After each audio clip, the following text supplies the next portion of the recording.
The following project is a reading and analysis of a speech given by King Claudius in Act 1, Scene 2 of Hamlet.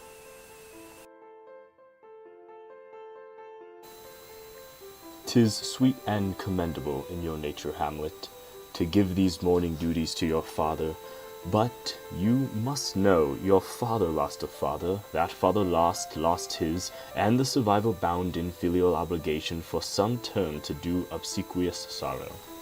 But to persever in obstinate condolement is a course of impious stubbornness. 'Tis unmanly grief. It shows a will most incorrect to heaven, a heart unfortified, a mind impatient, an understanding simple and unschooled. For what we know must be and is as common as the most vulgar thing to sense. Why should we in our peevish opposition take it to heart? Fie! 'Tis a fault to heaven, a fault against the dead, a fault to nature, to reason most absurd, whose common theme is death of fathers, and who still hath cried from the first course till he that died today, this must be so. We pray to you, throw to earth this unprevailing woe, and think of us as of a father."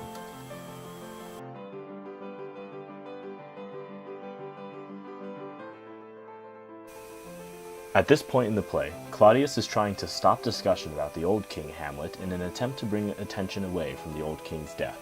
The other characters do not know that he murdered the king, so, in this speech, Claudius is trying to silence Hamlet's long-lasting, depressing emotions about his father's death so everybody will move on and the murder will remain a secret. While the intended audience of the speech is Hamlet, Laertes, Polonius, and the Queen are all present and listening as well. All of them are concerned about how long Hamlet has been depressed, and the Queen agrees with Claudius that Hamlet should accept being his new son and member of the court and stop mourning the death of his father.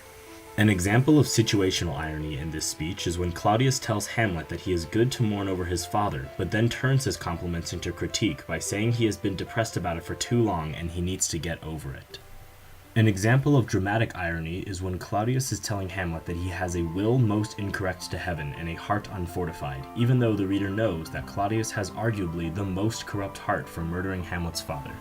An example of verbal irony is the word obsequious. It directly means obedient or compliant, so Claudius is saying all sons must comply and are obligated to mourn for their dead fathers for a period of time.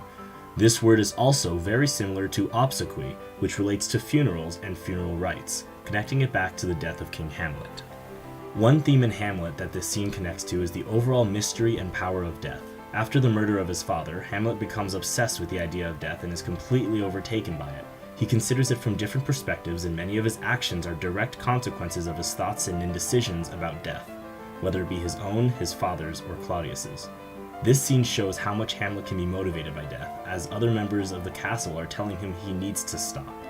Another recurring theme in Hamlet is the complexities of decisions. The choices Hamlet makes is motivated not only by rational thinking, but also his emotional, ethical, and psychological state. This scene shows Hamlet's emotional state directly affecting his life. The water and rivers in this project symbolize that, like water, Hamlet must continue to flow forward and move around obstacles. The video began with a sunrise to symbolize the start of morning and ended with a sunset to conclude that all morning must come to an end.